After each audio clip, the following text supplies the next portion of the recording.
లోకంలో ఎంత తిరిగినా ఏమీ ప్రయోజనం లేదు. బంధువులతో ఉన్నా, స్నేహితులతో ఉన్నా, అమ్మా లేదా ఈ లోకంలో ఉన్నటువంటి సుఖభోగాలతో స్నేహం చేసిన చివరికి ఏమొస్తుందంటే నష్టమే వస్తుంది, బాధనే వస్తుంది, కష్టమే వస్తుంది, అవమానాలే వస్తాయి. బాగా వింటున్నారు? నేను నా జీవితంలో ఎంతో మందితో స్నేహం చేశాను, ఎంతో మందితో కలిసి తాగాను, కలిసి సినిమాలకు వెళ్ళాను.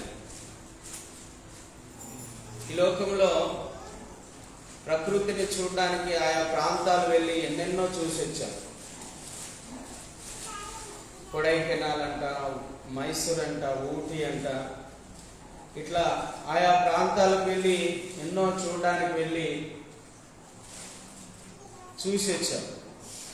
కానీ నేను గ్రహించింది ఏంటంటే, స్నేహితులతో వెళ్ళి స్నేహితులతో కొట్లాడి ఒకరినొకరు తలలు పగలు కొట్టుకున్నటువంటి దినాలు ఉన్నాయి. ఏదో బార్ షాప్లో ప్రశాంతంగా తాగుదామని అక్కడికి వెళ్తే అక్కడ కూడా గొడవలు పడి ఒకరినొకరు తన్నుకునేటువంటి దినాలు ఉన్నాయి. సరే, బంధువుల దగ్గరికి వెళ్దామంటే, బంధువులతో బాగా స్నేహంగా ఉన్నామంటే అక్కడ కూడా అసూయలు, ద్వేషాలు. బంధువుల మధ్యన కూడా అసూయలు, ద్వేషాలు. ఎక్కడ కూడా నెమ్మది ఉండదండి. స్నేహితులు కానీ, బంధువులు కానీ, లోకం కానీ, ఈ లోకంలో ఉన్న సుఖభోగాలు కానీ ఏవి కూడా మనకు సంతోషాన్ని ఇవ్వవు అని తెలుసుకున్నాను. మరి ఎవరు సంతోషాన్ని ఇస్తారు, ఎవరు ఆనందాన్ని ఇస్తారు, ఎవరు నెమ్మదిని ఇస్తారు, ఎవరు దీర్ఘాయువుని ఇస్తారు, ఎవరు ఆరోగ్యముని ఇస్తారు, ఎవరు జ్ఞానాన్ని ఇస్తారు, ఎవరు వివేకాన్ని ఇస్తారు, ఎవరు ఆలోచన ఇస్తారు, ఎవరు మంచి జీవితాన్ని ఇస్తారని ఆలోచిస్తే ఒక పరిశుద్ధ గ్రంథం చదివిన తర్వాత నాకు అర్థమైంది, ఎక్కడ ఏమీ లేదు, అన్ని ప్రభువులోనే ఉన్నాయి. చప్పట్లు కొట్టి దేవుని హల్లెలూయా. అన్ని ప్రభువులో ఉన్నాయండి. ఉద్యోగంలో లేదు, ₹1,00,000 జీతంలో లేదు, కాంట్రాక్ట్ వర్కుల్లో లేదు, కోట్ల రూపాయల డబ్బుల్లో లేదు, కారులో తిరిగితే ఏమి లేదు, అమ్మా కారులో తిరిగినా ఏమి లేదు, ఏరోప్లేన్లో తిరిగినా ఏమి లేదు, ట్రైన్లో తిరిగినా ఏమి లేదు. ఎక్కడ తిరిగినా ఏం చేసినా ఎక్కడ కూడా నీకు సంతోషం దొరకదు. నేను గ్రహించింది ఒకటే, ఒక్క యేసు ప్రభులో మాత్రమే సంతోషం, ఆనందం ఉంది. హల్లెలూయా. అందుకే పౌలు ఏమంటాడు, ఆనందించుడి, మరలా చెప్పుదును ప్రభువునందు. ఎక్కడుందంట మా ఆనందం?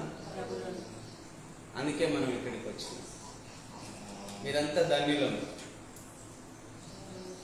ఆనందం కోసం, సంతోషం కోసం, నెమ్మది కోసం, మనశ్శాంతి కోసం, ఆదరణ కోసం, అమ్మా మన గాయాలన్నీ కట్టబడ్డం కోసం, మన సమస్యలన్నీ పరిష్కరించబడ్డం కోసం, మనకు ఒక మంచి ఆలోచన, మంచి నెమ్మది కలగడం కోసం ఈరోజు దేవుని సన్నిధికి వచ్చాం. నమ్మి ఆయన సన్నిధికి వచ్చిన మనకు ఆయన తప్పకుండా న్యాయం చేస్తాడు. హల్లెలూయా. యేసయ్య నామమునకే మహిమ కలుగును గాక. నిశ్చయంగా నేను చెప్తూ ఉన్నాను, ప్రభువులో ఆనందం ఉంది. ఆ ఆనందాన్ని మీరు అనుభవించండి. ఒక్కరోజు 1 గంట సేపు ప్రార్థన చేసుకొని చూడండి. ఒక గదిలోకి వెళ్ళి తలుపేసుకొని 1 గంట సేపు దేవునితో సమయం గడిపి చూడండి, ఎంత ఆనందం ఉంటుందో. ఒక 4-5 అధ్యాయాలు శ్రద్ధగా వాక్యాన్ని చదవండి, కుదుటగా కూర్చొని. ఎంత ఆనందంగా ఉంటుందో, ఎంత ధైర్యం వస్తుందో, ఎంత విశ్వాసం వస్తుందో. నేను కృంగిపోయినప్పుడల్లా కూడా, దిగులు చింతతో ఉన్నప్పుడల్లా నేనేం చేస్తా అంటే మత్తయి సువార్త 5, 6, 7 అధ్యాయాలు చదువుతానండి. మత్తయి సువార్త 5, 6, 7 అధ్యాయాలు చదివితే నాకు ఇంక ఎక్కడలేని నెమ్మది వచ్చేస్తుంది, ధైర్యం వచ్చేస్తుంది, విశ్వాసం వస్తుంది. ఇంకా బ్రతికంటే భయం ఉండదు, ఇంకా దేని గురించి ఆలోచించదు. ఇంకా ప్రైజ్ ది లార్డ్, హల్లెలూయా. అంటే ప్రభు అంత స్పష్టమైన మాటలు అక్కడ చెప్పాడండి. శ్రేష్టమైన మాటలు, ఆదరణ కలిగించే మాటలు, మనిషికి ధైర్యాన్ని ఇచ్చే మాటలు ఒక్క ప్రభు చెప్పిన మాటల్లో మనకు కలుగుతుందండి. ప్రభు చెప్పే మాటల్లో కలుగుతుంది. అందుకే భక్తుడు రాసుకున్నాడు కదా దావీదు, నీ వాక్యమే నన్ను రక్షించు, నీ వాక్యమే నా పాదములకు దీపం, నీ వాక్యమే నా కన్నులకు వెలుగు. అవునండి, వాక్యాన్ని ధ్యానిస్తూ ఉంటే, ఆ వాక్యాన్ని వింటూ ఉంటే మనకు మూయబడిన డోర్స్ అన్నీ ఓపెన్ అయిపోతాయి, మూయబడిన దారులన్నీ కూడా తెరవబడతాయి, ఆ రోడ్స్ అన్నీ కూడా, దారులన్నీ కూడా సరళమవుతాయి. అది ప్రభు యొక్క వాక్యం యొక్క శక్తి అండి. దేవుని యొక్క వాక్యంలోకి వెళ్దాం మనం. బైబిల్ పరిశుద్ధ గ్రంథము మత్తయి సువార్త 13వ అధ్యాయము 44వ వచనం నుంచి మనం చదువుదాం.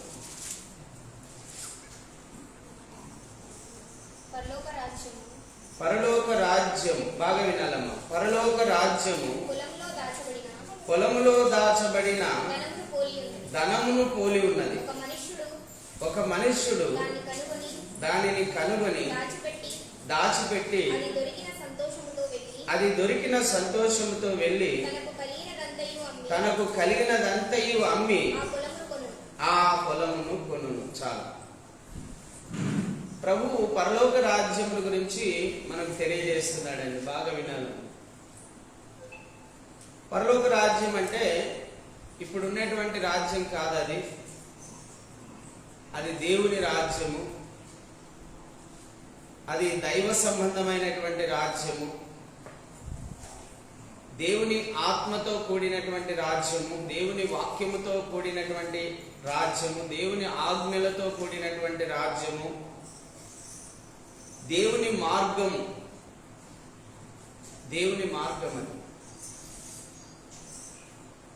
ఆ దైవ రాజ్యమును గురించి, ఆ దైవ రాజ్యం యొక్క విలువను గురించి దేవుడు చెప్తున్నాడు. అమ్మా, నేను చెప్తున్నాను బాగేనండి. పరలోక రాజ్యము కంటే విలువైనది ఇంకా ఏది లేదని. వెండైనా బంగారైనా ఒక రోజున కాకులు కూడా ముట్టవంట. ఈ భూమి ఆకాశాలన్నీ మహావేంద్రంతో లయమైపోతాయి. నీ పొలాలు, నీ విద్యలు, నీ వెండి బంగారాలు అన్నీ ఒక రోజు విడిచిపెట్టి వెళ్ళిపోవాల్సిందే. ఇక ఏవి కనిపించకుండా పోతాయి. వాక్యంలో రాయబడిందండి, మహావేంద్రముతో లయమైపోతాయంట. ఇంకో చోట రాయబడిందండి, చాప వలె చుట్టబడతాదంట. ఈ భూమండలం అంతా కూడా చాప వలె చుట్టబడుతుందంట. ఇంకేముంటదండి చాపలాగా చుడితే? ఇంకేమి ఉండదు. వెండి ఉండదు, బంగారం ఉండదు, డబ్బు ఉండదు, నోట్ల కట్టలు ఉండవు, ఏమి ఉండవు. ఇంకా వాటికి విలువనే ఉండదు. దేవుని రాజ్యమును గురించి మనకు చాలా తేటగా చెప్తున్నాడండి. ప్రభు చాలా విషయాలు చెప్పాడు. ఇదిగో దేవుని రాజ్యం మీ మధ్యనే ఉంది, దేవుని రాజ్యముని ఈ భూమి మీద నేను కట్టడానికి ఈ భూమి మీదకి నేను వచ్చాను. యేసు ప్రభు ఎందుకు వచ్చాడు ఈ భూమి మీద? సైతాను రాజ్యాన్ని కూలదోసి దేవుని రాజ్యాన్ని కట్టడానికి వచ్చాడండి. ఎప్పుడు కట్టడం ప్రారంభించాడు యేసయ్య దేవుని రాజ్యము? అమ్మా, 2000 సంవత్సరాల కిందట ప్రారంభించాడు యేసు ప్రభు. ఏది? దేవుని రాజ్యము కట్టడం. ఇప్పుడు దేవుని రాజ్యంలో ఎంతమంది చేర్చబడ్డారు? దరిదాపుగా 400 కోట్లకు మంది పైగా ఈరోజు దేవుని రాజ్యంలో చేర్చబడ్డారండి. ఎవరి ద్వారా చేర్చబడ్డారు? యేసు ప్రభు ద్వారా, యేసు ప్రభు యొక్క మాటల ద్వారా. ఇప్పుడు మనం అందరం ఎక్కడున్నాము? దేవుని రాజ్యంలో. మా బాగేనండి. నేను ఒకప్పుడు ఎక్కడున్నాను? సైతాన్ రాజ్యంలో ఉన్నాను. త్రాగుడు, తినుడు, సుఖించుడు, త్రాగడం, తినడం, తిరగడం, లోకంలో ఎంజాయ్ చేయాలనేటువంటి ఒక ఆలోచన కలిగి, జీవితం అంటే అనుభవించి అనుభవించి అనుభవించి చచ్చిపోవాలి, తర్వాత తక్కిడో బిక్కిడో, చనిపోయిన తర్వాత ఎవడు చూసినాడు అని భావన. అది సైతాన్ రాజ్యం అండి. అప్పుడు నన్ను ఎవరు పాలించేవాడు? సైతాను పాలించేవాడు. ఇప్పుడు నన్ను ఎవరు పాలిస్తున్నారు? యేసు ప్రభు పాలిస్తున్నాడు. హల్లెలూయా. ఒకప్పుడు తండ్రి నాకు అపవాది, ఇప్పుడు తండ్రి నాకు యేసు ప్రభు. మీకు అర్థం అవ్వాలని బాగా చెప్తున్నాను. ఒకప్పుడు మనుషులందరూ అపవాది సంబంధులే, ఈవెన్ నేను కూడా ఒకప్పుడు. కానీ ఇప్పుడైతే దేవుని యొక్క సంబంధిని, దేవుని యొక్క రాజ్యములో చేర్చబడినటువంటి వాడిని. పరలోకంలో నా పౌరసత్వం ఉంది. అంటున్నారా? పరలోకంలో నా పౌరసత్వం ఉంది. జీవ గ్రంథంలో నా పేరు లిఖించబడింది. పరలోకంలో నా పేరు ఉంది. నేను ఎప్పుడైతే ప్రభువును నమ్మి బాప్తిసం పొందానో నా పేరు జీవ గ్రంథంలో ఉంది. నేను దేవుని రాజ్యంలో ఉన్నాను. ఇక్కడ బాప్తిసం పొందిన ప్రతి ఒక్కరు కూడా దేవుని రాజ్యంలో ఉన్నారు. మీ పేరు దేవుని గ్రంథంలో ఉంది. ప్రభు అన్నాడు, అందుకే దేవుని రాజ్యం ఎక్కడో లేదు, మీ మధ్యనే ఉంది. దేవుని రాజ్యం అంటే ఎవరో కాదు, మీరే. ఎవరు? మొట్టమొదటగా 12 మంది శిష్యులు, తర్వాత వారి ద్వారా ఈరోజు ప్రపంచమంతా కూడా విస్తరించింది. ప్రపంచమంతటా కూడా 400 కోట్లకు మంది పైగా దేవుని వాక్యాన్ని చదివేవారు, దేవుణ్ణి ప్రార్థించేవారు, దేవుని ఆజ్ఞలు గైకొనేవారు.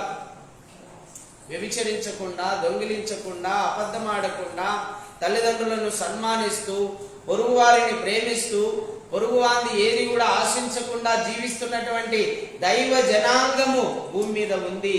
వాళ్ళే దేవుని సంబంధులు, దేవుని రాజ్య సంబంధులండి. హల్లెలూయా. ఈ దేవుని రాజ్యము చాలా విలువైనదండి. దేవుని రాజ్యం గురించి చెప్తున్నాడు, బాగా వినండి. పరలోక రాజ్యము పొలములో దాచబడిన ధనమును పోలి ఉన్నది. ఒక మనుషుడు దానిని కనుగొన్నాడంట. వింటున్నారా? ఒక పొలంలో ధనం దాచబడిందండి. ఇది ఇక్కడ పొలం ఉంది కదా, ఈ పొలంలోనే ధనం దాచబడిందంట. ఆ ధనము దాచబడిన సంగతి ఇక్కడ ఎవరికైనా తెలిసింది అనుకోండి. అమ్మా, మనందరికి ఎవరికి తెలియదు, ఒక్కరికి తెలిసింది. మన మన మన వాళ్ళలో ఎవరికో ఒకరికి తెలిసింది అనుకోండి. ఏదో అట్లా చూడడానికి పోయో లేకపోతే అట్లా పోయో చూసి కనుగొని, అరే ఇక్కడ ధనం ఉంది అనే ఆలోచన కలిగితే ఏం చేస్తారమ్మా? ముందు ప్రార్థన కూడా వదిలిపెట్టి ఇంటికి పోయి తనకున్నదంతా ఆస్తి అంతా కూడా అమ్మి డబ్బులు కట్ట చేత పట్టుకొని ఈ పొలం ఎవరిదో అడిగి కనుక్కొని అతని దగ్గరికి వెళ్ళి కొంటారు. ఎందుకు? అక్కడ గొప్ప ధననిధి ఉంది, గొప్ప ధననిధి ఉంది. కాబట్టి ఎంత డబ్బు పోయినా పర్వాలేదు, ఆ పొలం కొనాలి. ఆ పొలం కొంటే ఆ పొలంలో ఉన్న ధనము నాదవుతుంది. అవునా కదా? పొలం కొంటేనే ఆ పొలంలో ఉన్న ధనము మనదవుతుంది. దేవుని రాజ్యం కూడా ఎలాంటిదంటే పొలములో దాచబడిన ధనము వంటిది. హల్లెలూయా. ఒక మాటలో చెప్పాలంటే అమ్మా, ఈ సృష్టిలో, ఈ ప్రపంచంలో అన్నిటికంటే విలువైనది దేవుని రాజ్యం. ఎందుకంటే అక్కడ ఆకలి ఉండదు, దప్పిక ఉండదు, కేకలు ఉండవు, కలత ఉండదు, కన్నీరు ఉండదు, అక్కడ దుఃఖం ఉండదు. అక్కడ జీవవృక్ష ఫలాలు ఉంటాయి, జీవజల నదులు ప్రవహిస్తూ ఉంటాయి. ఆ జీవజల నదులు త్రాగుచు, ఆ జీవవృక్ష ఫలాలు తింటూ దేవుని సన్నిధిలో ఆయన సింహాసనాసీనుడై కూర్చొని ఉంటే ఆయన ముఖ దర్శనం చేస్తూ ఆయనతో యుగాయుగాలు మనం జీవిస్తామండి. హల్లెలూయా.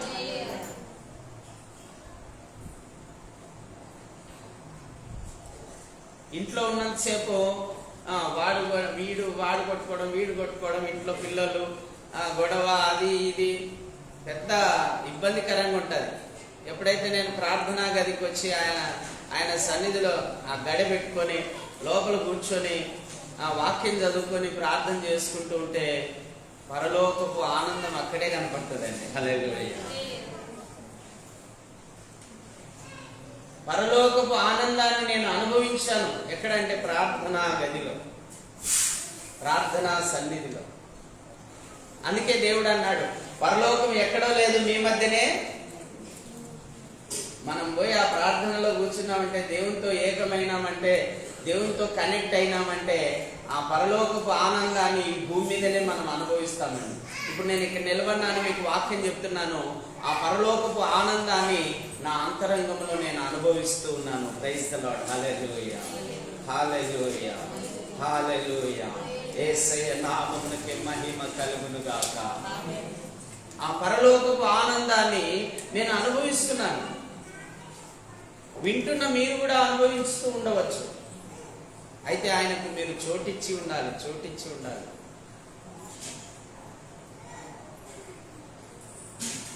ప్రభు అదే అంటున్నాడు, అయ్యలారా మీకున్నదంతా అమ్మేనా సరే దేవుని రాజ్యాన్ని సంపాదించుకోండి. మీకున్నవన్నీ వదిలిపెట్టేసి మీరు దేవుని రాజ్యాన్ని సంపాదించుకోండి. ఇదిగో నీ కన్ను అభ్యంతరపరిచిన ఎడల, దేనికి అభ్యంతరపరుస్తుంది కన్ను? పరలోకం చేరకుండా. అర్థమవుతుందమ్మా? మనమేమో బాగా దేవుని నమ్ముకొని దేవుని మార్గంలో నడిచి ఆ పరలోకం వెళ్దాంలే అంటే ఈ కన్ను ఏం చేస్తుంది? చూస్తుంది, ఏదో ఒకటి చూస్తుంది అని ఆశిస్తుంది. ఆశించి మనల్ని పాపంలో పడగొడుతుంది. అప్పుడు ఏమైపోతాం మనము? దేవుని రాజ్యం దొరుకుతుందేమో మనకు? పోతుంది. దేవుని రాజ్యం ఇంకా పాయే, ఇంకా దొరకదు. దేవుని రాజ్యం దొరకదు. ఎందుకు? నువ్వు దేంట్లో పడిపోయినావు? ఈ కన్ను చూసి ఆశించిన దాంట్లో నువ్వు పడిపోయినావు. అందుకే నువ్వు దేవుని రాజ్యాన్ని పోగొట్టుకున్నావు. అందుకే ప్రభు అంటాడు, ఈ దేవుని రాజ్యంలో ప్రవేశించు నిమిత్తము. అమ్మ వింటున్నారా? దేవుని రాజ్యంలో ప్రవేశించు నిమిత్తము మీ కన్ను అభ్యంతరపరిస్తే దాన్ని ఏం చేసేయాలంట? పెరికి పారేయాలంట. కత్తి తీసుకొని ఇట్లా పెరికేసి దాన్ని పారేయాలంట. అంటే అంతగా నువ్వు సరి చేసుకోవాలి, అంతగా నువ్వు కంట్రోల్ చేసుకోవాలి, అంతగా నీ కన్నులు మూసేసుకోవాలి. పాపంలో పడిపోకుండా నీ కన్నులు మూసేసుకోవాలి. ఒకవేళ నీ చెయ్యి అభ్యంతరపరిస్తే దాన్ని నరికి పారవేయి అంటాడండి. నరికి ఏం చేయాలంటమ్మా? పారవేయి. ఎంత విలువైనదో మనకు తెలియజేస్తున్నాడమ్మా. ఎందుకంటే ముందే చెప్పాడు ధనవంతుడు లాజరు గురించి. ధనవంతుడేమో విలాసవంతంగా బ్రతికాడు, లాజరేమో కష్టమును అనుభవించాడు. లాజరేమో దేవుణ్ణి నమ్ముకొని దేవుని మార్గంలో కష్టమును అనుభవిస్తూ నీతి కొరకు ఆకలి దెబ్బలు గలవాడై జీవించాడు. వింటున్నారా? లాజరు నీతి కొరకు ఆకలి దప్పులు గలవాడై జీవించాడు. ధనవంతుడు నీతి తప్పి డబ్బు సంపాదించి ధనవంతునిగా జీవించాడు. కానీ వాని స్థానం ఎక్కడికి పోయింది? దిగజారిపోయింది, పాతాళానికి దిగజారిపోయింది. అమ్మా అందుకే మీరు బాగా వినండి, వాక్యములో రాయబడిందండి. అమ్మా న్యాయంగా సంపాదించినది కొంచెమైనా చాలు, అన్యాయంగా సంపాదించింది అది ఎంతైనా నీకు వేస్ట్. ఎందుకంటే అది నిన్ను నరకానికి తీసుకొని వెళ్తుంది. ఎక్కడ తీసుకెళ్తుంది? నరకానికి తీసుకుని. అందుకే అన్యాయం సొమ్ము మనకు వద్దు, లంచం వండి సొమ్ము మనకు వద్దు. మన నంద్యాల పట్టణానికి ఒక ఎంఆర్ఓ వచ్చిందండి. ఆమె ₹1 కూడా లంచం తీసుకోదంట. ఆమెకు 42 సంవత్సరాలు, వివాహం కాలేదు, ఇంకా వివాహం కాలేదు, చేసుకోలేదా? మినిస్టర్ ఏదో ఒక పని చేయమన్నాడండి. సార్ మీరు ఏమంటే అవి నేను చేయను, అవి చేయగలిగినవి అయితే నేను చేస్తాను.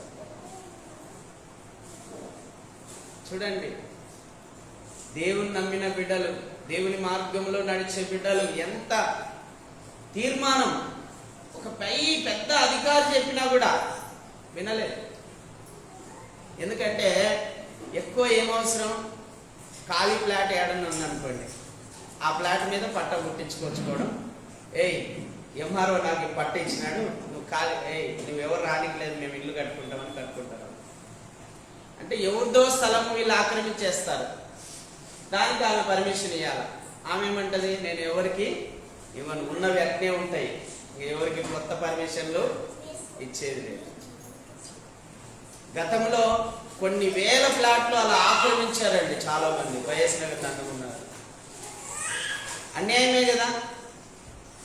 పేదవాళ్ళు ఉంటారు, తిండికి లేని వాళ్ళు ఉంటారు, ఇల్లు కట్టుకోలేని వాళ్ళు ఉంటారు, స్థలం అట్నే పెట్టుకొని ఉంటారు, వాళ్ళని కూడా ఆక్రమిస్తే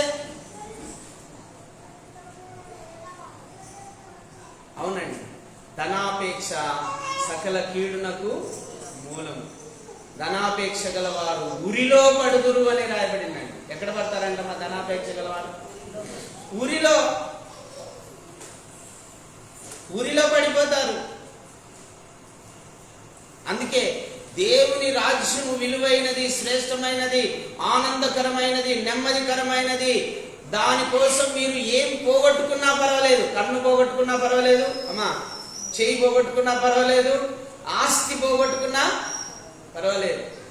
ఇంతకుముందు కూడా నేను చెప్పాను, ఒక ఆయన యేసు ప్రభువుని నమ్ముకున్నాడు, కమ్మూళ్ళు ఆయన పేరు రవి. వాళ్ళ తల్లిదండ్రులు ఒకటే మాట చెప్పాడంట, 4 అన్నదమ్ములంట, ఒరేయ్ నువ్వు యేసు ప్రభును వదిలిపెడితే ఆస్తిలో భాగం ఇస్తాం, యేసు ప్రభును వదిలిపెడితే ఆస్తిలో భాగం ఇస్తాం, లేదంటే ఆస్తిలో భాగమే. అంటే ఆయన అన్నాడంట, రవి నీ ఆస్తి నాకు లేకపోయినా పర్వాలేదు, నాకు ప్రభు ఉంటే నేను ఏడైనా బ్రతకగలను. హల్లెలూయా. మామూలు కూడా కాదండి, ఒక్కొక్కరికి 50-60 లక్షల ఆస్తి వస్తుంది. వాళ్ళు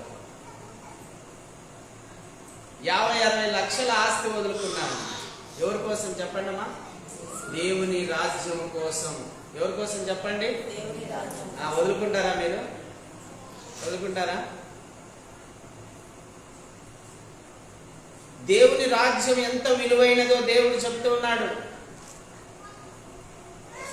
చూడండి మరొక మాట, 45వ వచనం.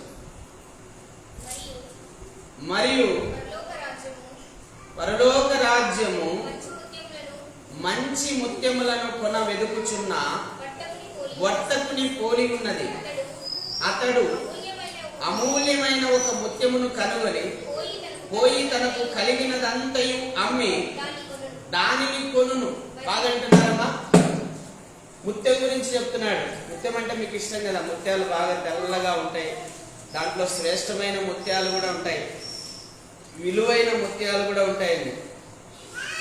దేవుని రాజ్యము శ్రేష్టమైన ఒక ముత్యమును కొనడానికి వెతుకుచున్న ఒక వర్తకుని వ్యాపారస్తులాగా కనిపిస్తుందంట. ఆ వ్యాపారస్తుడు ఏం చేశాడంట, ఒక విలువైన ముత్యాన్ని కనుగొని తనకున్నదంతయు అమ్మి ఆ ముత్యాన్ని కొన్నాడంటండి. హల్లెలూయా. అమ్మా ఆ వర్తకుని లాగా నువ్వు ఉండాలి. ప్రభునందు ప్రియులారా బాగా గమనించండి. దేవుడు ఎవరు అని నేను నా 16వ ఏట నుండి 26వ ఏట వరకు అన్వేషించాను. ఈ 10 సంవత్సరాల అన్వేషణలో యేసుక్రీస్తు నిజమైన దేవుడని తెలుసుకున్నాక, అమ్మా నా కులాన్ని నేను ప్రేమించలేదు, నా బంధువులను నేను ప్రేమించలేదు, అసలు ఇంకా ఎవరిని కూడా లెక్క చేయలేదండి. నా ప్రభు కోసం నేను అన్నిటినీ వదులుకున్నాను. Praise the Lord. హల్లెలూయా. నా ప్రభు కోసం వృత్తిని కూడా వదులుకున్నాను. ఎందుకంటే ఆ వృత్తిలో నేను ఉంటే చెడిపోతానేమో అనే ఆలోచన. ఆ వృత్తిలో ఏ వృత్తి? అది డ్రైవర్ వృత్తి. ఆ డ్రైవర్ వృత్తిలో నేను ఉంటే నేను చెడిపోతానేమో అనేటువంటి ఆలోచన అండి. చెడిపోతానేమో ఒక ఆలోచన. అందుకే దాన్ని కూడా వదులుకున్నాను. బంధువులను దూరం చేసుకున్నాను, స్నేహితులను దూరం చేసుకున్నాను. నేను బాగా తాగుతున్నప్పుడల్లా 10 మంది నా దగ్గరికి వచ్చేవాళ్ళు, తాగుదాం రా అని. ప్రభుని నమ్ముకున్నాక ఒక్కడు కూడా రాలేదు నా దగ్గరికి. రాకపోతే నాకు అమూల్యమైన దేవుడు దొరికినాడు. ముత్యము కంటే విలువైన దేవుడు నాకు దొరికాడు. గొప్ప ధననిధి కలిగిన పొలము కంటే గొప్ప దేవుడు నాకు దొరికాడండి. గొప్ప ధననిధి కలిగినటువంటి పొలము కంటే గొప్ప దేవుడు నాకు దొరికాడు. అమ్మ, నా ఆస్తి ఏంటంటే ఇప్పుడు నా పొలం ఆయనే, నా ఇల్లు ఆయనే, నా ధనము ఆయనే, నా డబ్బు ఆయనే, నా బంగారు ఆయనే, నా వెండి ఆయనే, నా సర్వస్వం ఆయనేనండి. హల్లెలూయా. ఇంకా ఆయన కంటే ఇక దేనిని ఎక్కువగా ప్రేమించను. హల్లెలూయా. ఆయనే నా సర్వస్వం. ఎందుకంటే అమ్మా, ఆయన సర్వజ్ఞుడు, ఆయన సర్వజ్ఞాని, ఆయన సర్వశక్తిమంతుడు. మొదటివాడు ఆయనే, కడపటివాడు ఆయనే, ఆది ఆయనే, అంతము ఆయనే, వర్తమాన భూత భవిష్యత్ కాలములలో సర్వాధికారి అయిన దేవుడు ఆయనే. ఒక మాట చదువుదాం. మత్తయి సువార్త 10వ అధ్యాయం 28వ వచనం చదవండి. 10వ అధ్యాయం 28వ వచనం. వినాలమ్మా, బాగా వినాలి. బైబిల్ ఉన్న వాళ్ళు తీసుకోండి, చూడండి. 10వ అధ్యాయం 28వ వచనం. మత్తయి సువార్త 10వ అధ్యాయం 28వ వచనం. మరియు ఆత్మను చంపనేరక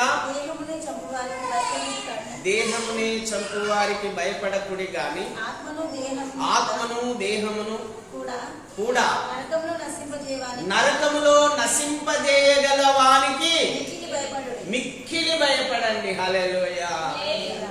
ఎవడన్నా వచ్చి చంపుతా అంటే కూడా భయపడాల్సిన అవసరం లే. వాడు చంపుతాడు, ఈ శరీరము ఆత్మ వేరైతాయి. కానీ ఆత్మను శరీరమును నరకములో పడద్రోయగల యేసుక్రీస్తుకు భయపడాలి మనం.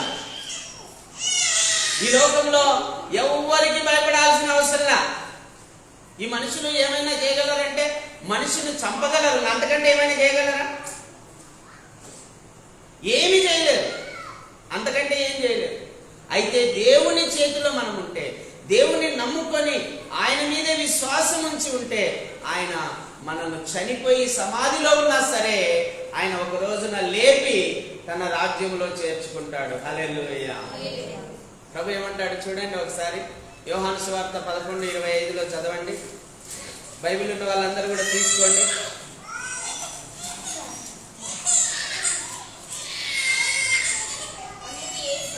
అందుకు యేసు, పునరుద్ధానమును జీవమును నేనే, నా యందు విశ్వాసముంచు వాడు చనిపోయినను బ్రతుకును, బ్రతికి నా యందు విశ్వాసముంచిన వాడు ప్రతి వాడును ఎన్నటికి చనిపోడు. ఈ మాట నమ్ముచున్నావా అని ఆమెను అడిగాను. హల్లెలూయా. అమ్మ, బాగేనండి. జీవమును నేనే, పునరుద్ధానమును నేనే, నా యందు విశ్వాసం ఉంచిన వాడు ఎన్నడూ చనిపోడు. ఒకవేళ చనిపోయినను మళ్ళా ఆయన వాడు మళ్ళా బ్రతుకుతాడు. హల్లెలూయా. దెస్సలోనికి రాసిన పత్రికలో ఒక మాట అంటాడండి. ప్రభు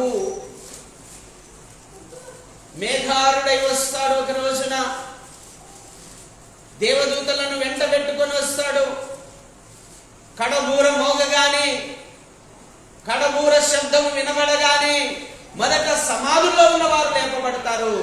తర్వాత సజీవులమైండు మనము కూడా లేపబడి ఆయన సన్నిధికి చేరుతాము. హల్లెలూయా.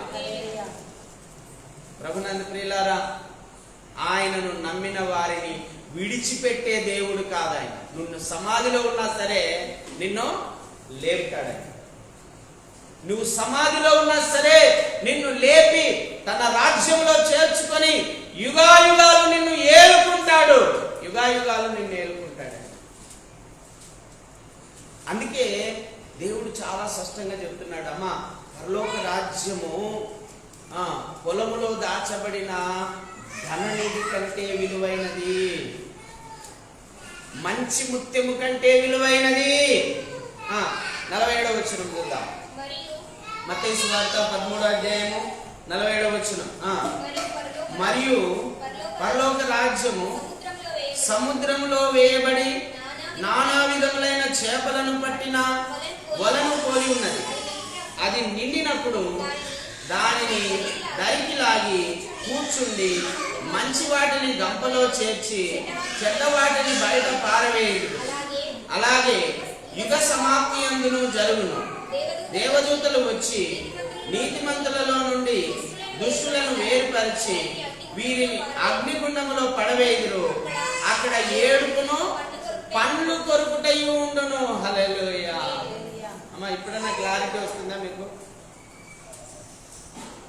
ఇప్పుడు వేటకు పోతారండి, చేపల వేటకు వెళ్తారు, వల వేస్తారు, చేపలు పడతాయి. ఆ వలను ఒడ్డుకు లాక్కొస్తారు. వింటున్నారా? ఆ వలను ఒడ్డుకు లాక్కొస్తారు. లాక్కొచ్చిన తర్వాత ఏం చేస్తారు? మంచి చేపలన్నీ గంపలో వేస్తారు, పనికిరానివన్నీ ఏం చేస్తారు? పారవేస్తారు. అమ్మా, యుగ సమాప్తి అప్పుడు ఇదే జరుగుతుంది. నువ్వు మంచి చేపగా ఉంటే గంపలో చేర్చబడతావు. నువ్వు మంచి చేపగా ఉంటే దేవుని రాజ్యంలో చేర్చబడతావు. నువ్వు పనికిరాని చేపగా ఉన్నావు అనుకోండి. అమ్మా, మీకు ఒకటి తెలుసా? ఇంగ్లాండ్ చేప అంటారు. దీంట్లో కూడా ఉంది, ఇంత పెద్దది, కానీ ఎవరు తినరు దాన్ని. ఎందుకు? పనికిరాదు. ఎవరు పట్టుకోరు, ఎవరు తినరు దాన్ని. ఇంగ్లాండ్ చేప తెలుసు కదా? వింటున్నారా? మీరందరూ వింటున్నారా? ఇంగ్లాండ్ చేప అంటారు. విన్నారా ఎప్పుడన్నా? పెద్దగా ఉంటుంది దాని మూతి. ఈ కాలువలో కూడా ఉంది, పెద్దది, కానీ ఎవరు తినరు దాన్ని, ఎవరు పట్టుకోరు. ఎందుకు? పనికిరాదండి. అది తింటే క్యాన్సర్ వస్తుందండి. అది తింటే క్యాన్సర్ వస్తుందని శాస్త్రవేత్తలు చెప్తే అప్పటి నుంచి ఎవరు దాన్ని తినడంలా వదిలేసినారు. ఎక్కడ చూసినా ఉంటాయి, అవి ఫ్రీగా తిరుగుతూ ఉంటాయి, ఎవరు పట్టుకోరు దాన్ని. ఎందుకంటే అవి పనికిరావు. పనికిరాని వాటిని దేవుడు కూడా పట్టించుకోడు. పనికొచ్చే వాటిని దేవుడు పట్టించుకుంటాడు. పరలోక రాజ్యం కూడా అలాంటిదే. పనికొచ్చే చేపలన్నీ గంపలో వేయబడతాయి. విస్తారమైన చేపల వల లాంటిదే దేవుని రాజ్యము. కానీ అందులో పనికొచ్చేవి మాత్రమే గంపలో చేర్చబడతాయి. పనికొచ్చే చేపలు మాత్రమే పరలోక రాజ్యంలో చేర్చబడతాయండి. వాక్యంలో ఉంది కదా, ఫలించని ప్రతి చెట్టు నరకబడి అగ్నిలో వేయబడును. ఫలించని ప్రతి చెట్టు నరకబడి అగ్నిలో వేయబడును. ఎప్పుడు ఈ గొడవలేనా? ఇహలోక సంబంధమైన ఆలోచనలే. ఏం తిందుమా, ఏం త్రాగుదుమా, ఏం ధరించు, ఇంకా వేరే ధ్యాసనే లేదండి వీళ్ళకి. స్తుతించుట తెలు, ఆరాధించుట తెలు, ప్రార్థించుట తెలు. ఆరాధించమంటే ప్రార్థన చేస్తారు, ప్రార్థన చేయమంటే ఆరాధన చేస్తారు. పాట పాడలేరు, వాక్యం చెప్పలేరు, వాక్యం చదవలేరు. ఎప్పుడు ఫలిస్తారు? దేవుని వాక్యంలో ఏదైనా గుర్తుంచుకున్నారా అంటే ఒక్కటి కూడా గుర్తుంచుకోరు. ప్రార్థన అయిపోతేనే ఇంటికి వెళ్ళి పడుకుంటారు, అన్ని మర్చిపోతారు. వాక్యంలో అదే ఉందండి. ఈ ఐహిక సంబంధమైన విచారణ వలన దేవుని వాక్యం వాళ్ళ హృదయంలో నిలవకుండా ఉంది అని రాయబడింది. దేవుని వాక్యం ఎందుకు నిలబడదంటమ్మా మన హృదయంలో? ఐహిక సంబంధమైన ఆలోచనలు, విచారణలు. వింటున్నారమ్మా? ఈ లోక సంబంధమైన విచారణలు, ఈ లోక సంబంధమైన ఆలోచనల వలన దేవుని వాక్యం మీ హృదయంలో నిలబడడం లేదంట. అన్ని మర్చిపోతున్నారు. వింటారు, వినంచ బాగా చెప్పినాడు అన్న అనుకుంటాం, తర్వాత గుర్తుండదు, మర్చిపోతాం. సాతానుడు వచ్చి ఎత్తుకొని వెళ్ళిపోతూ ఉన్నాడు. కొన్ని రాతి నేలను పడుతున్నాయి, కొన్ని ముళ్ళ పొదల్లో పడుతున్నాయి. ఈ విత్తనాలు, వాక్యం అనే విత్తనం రాతి నేల పడినలు వింటారు, అంగీకరిస్తారు, కానీ వేరు లేనందున మళ్ళా తొలగిపోతారు. దేవుని మార్గంలో నుంచి తొలగిపోతారు, మళ్ళా లోకంలో కలిసిపోతారు. వాళ్ళు కొంతమంది ఐక్య సంబంధమైన విచారణ వల్ల ముళ్ళ కంపల్లో పడి ఎదగలేక అట్నే అణిగిపోతారు. అలాంటి వాళ్ళు కూడా ఉన్నారండి. అందుకే వాక్యమును ఎలా వినాలంట? మంచి మనస్సుతో వినాలంట. చెప్పండి, ఎలా వినాలంట వాక్యము? మంచి మనస్సు కలిగి కుదుటగా కూర్చొని మంచి మనస్సు కలిగి ఈరోజు ఎంత మటుకు నేను విని జ్ఞాపకం పెట్టుకోవాలి ఈ వాక్యాన్ని విన్న వాక్యాన్ని ఇతరులకు నేను ఎలా చెప్పాలి అనే ఆలోచన కలిగి ముందుకు నడిస్తే అప్పుడు ఆ హృదయంలో ఆ వాక్యం నిలుస్తుంది. హల్లెలూయా. 3 విషయాలు చెప్తున్నాడండి ప్రభు. ఇప్పుడు చదివిన వాటిలో 3 విషయాలు చెప్తున్నాడు. ఒకటి, దాచబడిన ధననిధి, భూమిలో దాచబడిన ధననిధి దేవుని రాజ్యం అంటే. మంచి ముత్యము కొరకు వెలుగుచున్న వర్తకుని పోలి ఉన్నది దేవుని రాజ్యం అంటే. మూడవది, విస్తారమైన చేపలతో నిండిన వల వంటిది దేవుని రాజ్యం. అందుకే ప్రభు అంటాడు కదా, పిలువబడిన వారు అనేకులు. ఎంతమంది వస్తారో మీటింగ్లకు కదా, 1,00,000 మంది, 2,00,000 మంది, 50,000 మంది వస్తారు మీటింగ్లకు. కానీ అందరూ పరలోకం పోతారా అంటే లేదు. పిలువబడిన వారు అనేకులు, కానీ ఏర్పరచబడిన వారు, దేవుని రాజ్యంలో ప్రవేశించేవారు కొంతమంది. ఎందుకంటే ఎందుకు చెప్పాలా, వాళ్ళు వాక్యం వినరు. ఆ బుక్ షాల్స్ కాడ ఉంటారు, ఆ బుక్ ఈ బుక్ కొన్నికి, లేదా కీచైన్ కొన్నికి, పెన్నులు కొన్నికి ఉంటారు ఆడ. వాక్యం వినరు వాళ్ళు. వాక్యం వినరు, హృదయంలో పెట్టుకోరు. వాళ్ళకి ఏం కావాలంటే వాళ్ళ సమస్యనే ఒక పెద్ద విగ్రహంగా కూర్చోంటది. ఆ సమస్య పరిష్కారం కావాలంటే వాళ్ళకు ఈ లోక సంబంధమైన ఆశలు వాళ్ళకు నెరవేరాలి అంతే. మిగతావి ఏమొద్దు వాళ్ళకు. దేవుని రాజ్యం వద్దు వాళ్ళకు, దేవుని రాజ్య ప్రవేశం వద్దు, అక్కడ యుగాలు ఉండాలనేటివి ఏం అవసరం లేదు వాళ్ళకు. ఉద్యోగం కావాలంటే ఉద్యోగం మీదనే పెడతారు మనుషులు. అట్లా పెట్టొద్దమ్మా.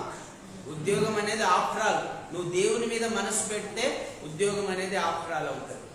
కొంతమంది సంతానం లేక సంతానం మీదనే మనసు పెడతారు, దేవుని కూడా పట్టించుకోరు. లేదే అనుకుంటుంటారు. అట్లా కాదు. దేవుని మీద నువ్వు మనసు పెడితే సంతానం దేవుడు నీకు ఇవ్వడం ఒక ఆఫ్టర్ ఆల్. అది ఖచ్చితంగా దేవుడు ఇస్తాడు. అయితే నీ మనసు దేవుని మీద ఉండాలి. అందుకే వాక్యంలో రాయబడింది, ఎవని మనస్సు నీ మీద ఆనుకొని ఉండునో వానిని పూర్ణ శాంతి గలవానిగా కాపాడు. దేవుడు పూర్ణ శాంతి గలవానిగా నిన్ను కాపాడాలంటే నీ మనస్సు ఎక్కడుండాలమ్మా? దేవుని మీద, దేవుని రాజ్యం మీద, దేవుని నీతి మీద, దేవుని ఆజ్ఞల మీద ఉండాలి. దేవుని యొక్క ఇష్టం మీద ఉండాలి. దేవుని యొక్క చిత్తం మీద ఉండాలి నీ మనస్సు. మళ్ళా చెప్తాను బాగానండి. దేవుని యొక్క చిత్తం మీద ఉండాలి నీ మనస్సు. దేవుని యొక్క ఇష్టం మీద ఉండాలి నీ మనస్సు. దేవుని యొక్క ఆజ్ఞల మీద ఉండాలి నీ మనస్సు. దేవుని యొక్క నీతి మీద ఉండాలి నీ మనస్సు. దేవుని యొక్క పరిశుద్ధత మీద ఉండాలి నీ మనస్సు. దేవుని యొక్క వాక్యం మీద ఉండాలి నీ మనస్సు. దేవుని యొక్క ప్రార్థన మీద ఉండాలి నీ మనస్సు. ముఖ్యంగా దేవుణ్ణి నువ్వు ప్రేమించేదానిగా ఉంటే నీకు కావలసినవన్నీ నీకు దొరుకుతాయండి. హల్లెలూయా. నేనేం చేశానంటే పోయిన వారం అంతా సోమవారం నుంచి శనివారం వరకు దేవుని పనుల మీద పడి తిరుగుతూనే ఉన్నాను. కానీ నాకు ఏమి ₹1 లేదు నా దగ్గర. డబ్బులు లేవు. కరెంటు బిల్లు కట్టాలి. వింటున్నారా? కరెంటు బిల్లు కట్టాలి. మందిరం కరెంటు బిల్లు, అక్కడ సామాన్లు పెట్టుకోవడానికి ఒక రూమ్ తీసుకున్నాం, దాని బిల్లు, ఇంటి బిల్లు మొత్తం ₹1000 దాకా కట్టాలి.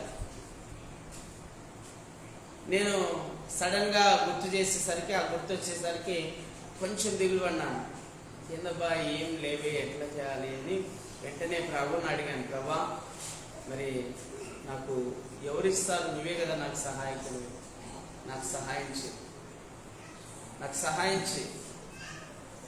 కరెంటు బిల్లులు కట్టాలి, నాకు సహాయం చేయి ప్రభా అని సుమారుగా ఒక 6 సార్లు 7 సార్లు ప్రార్థన చేశాను. మైండ్ ఆఫ్ అయిపోయింది. ఏమి తోచడంలా, ఏ ఆలోచన రావడంలా, కొంచెం దిగులు అనిపిస్తుంది ఎట్లా కట్టాలా అని ప్రార్థన చేస్తూ ఉన్నాను. సుమారుగా 6-7 సార్లు ప్రభువును అడుగుతూ వచ్చాను. కొంతసేపటికి నెమ్మది కలిగింది. దేవుడు ఆలోచన ఇచ్చాడు. ఆ ఆలోచన ప్రకారం వెళ్ళాను. సుమారుగా నాకు నిన్న సాయంత్రం 1600 రూపాయలు నా చేతికి వచ్చాయండి. హల్లెలూయా. దేవుడు ఎంత గొప్పవాడండి.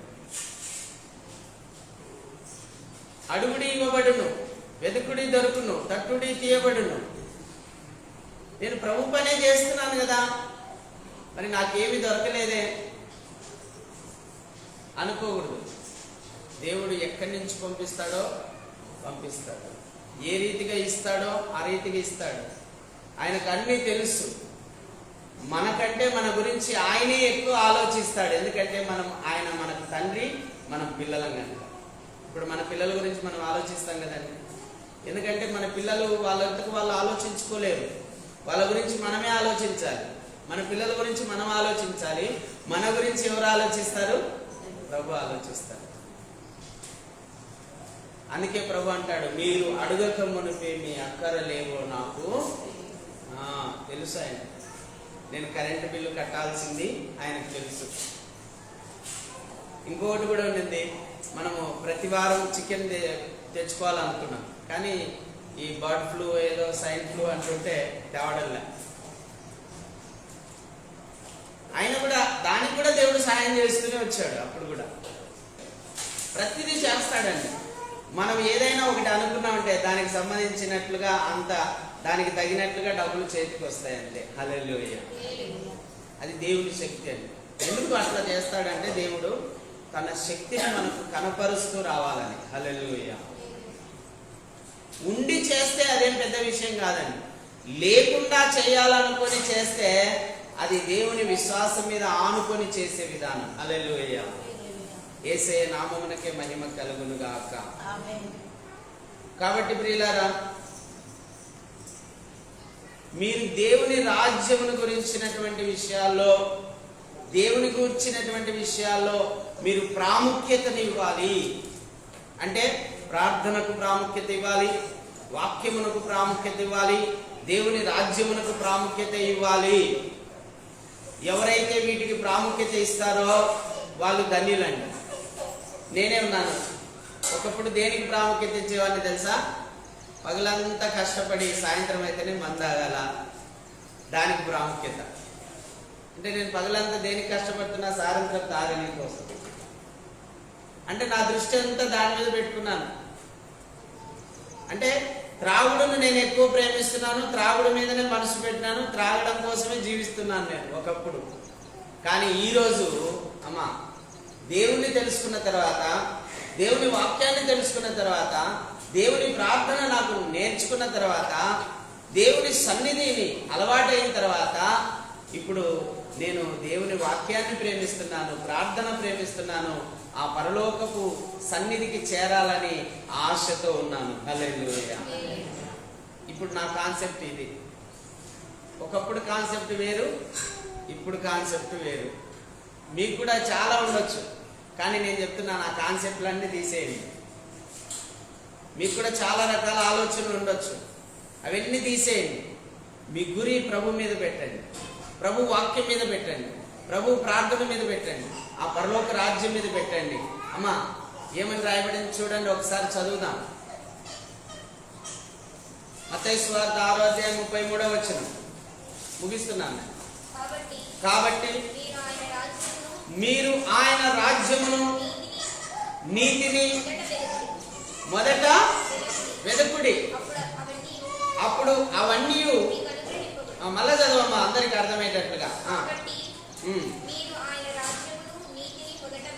ఆయన రాజ్యమును నీతిని మొదట వెదుకుడి, అప్పుడు అవన్నీ మీకు అనుగ్రహించబడును. ఏవన్నీ అమ్మా మనకు కావలసినవన్నీ టోటల్.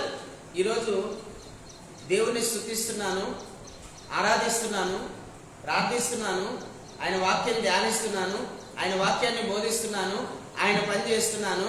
అమ్మా నాకు కావలసిన వస్త్రాలు దొరుకుతున్నాయి, నాకు కావలసిన భోజనం దొరుకుతుంది, నాకు కావాల్సిన డబ్బు దొరుకుతుంది, నాకు కావాల్సిన ఇల్లు ఉంది, నాకు కావాల్సిన మందిరం ఉంది, నాకు కావాల్సిన వాహనం ఉంది, నాకు కావాల్సిన కారు ఉంది, నాకు కావాల్సినటువంటి స్కూటీ ఉంది. ఉన్నాయా లేదా? వచ్చినాయా లేదా? మొదట నీతిని ఏమి ఎతకాలంటమ్మా? నీతి. నీతి, ప్రతి విషయంలో నీతిని వెంటాడాలి. నీతిగా బ్రతకాలి, పరిశుద్ధంగా బ్రతకాలి, నీతిగా బ్రతకాలి, యథార్థంగా బ్రతకాలి. మన నుంచి ఎవరు నష్టపోకూడదు, మన నుంచి ఎవరు ఇబ్బంది పడకూడదు, మన నుంచి ఎవరు బాధపడకూడదు. మనం అందరికి న్యాయం చేసేవారిగా ఉండాలి, అందరికి మేలు చేసేవారిగా ఉండాలి, నీతిని వెంటాడాలి. రెండవది దేవుని రాజ్యమును వెతకాలి. దేవుని రాజ్యమును వెతకాలి. ప్రభు చెప్తున్నాడు కదా, అయ్యా భూమిలో దాచబడిన ధననిధి కంటే గొప్పది దేవుని రాజ్యం, ముత్యము కంటే విలువైనది దేవుని రాజ్యం. విలువైన చేపల వంటిది, గంపలో చేర్చబడిన చేపల వంటిది దేవుని రాజ్యము. ఒక వలలో పట్టబడిన విస్తారమైన చేపల వంటిది దేవుని రాజ్యము. దేవుని రాజ్యం యొక్క విలువను మనకు చెప్తూ ఉన్నాడండి దేవుడు. వాక్యంలో రాయబడిందండి, దేవుని రాజ్యం అంటే భోజనము పానము కాదు కానీ దేవుని రాజ్యం అంటే పరిశుద్ధాత్మ యందలి ఆనందం అని రాయబడింది. దేవుని రాజ్యం అంటే పరిశుద్ధాత్మ యందలి ఆనందము, పరిశుద్ధాత్మ యందలి ఆనందమునైనదని లేఖనంలో రాయబడిందండి. చూడండి, ఆ మాట చదువుకుందాం. రోమీలకు రాసిన పత్రిక 14వ అధ్యాయము 17వ వచనం.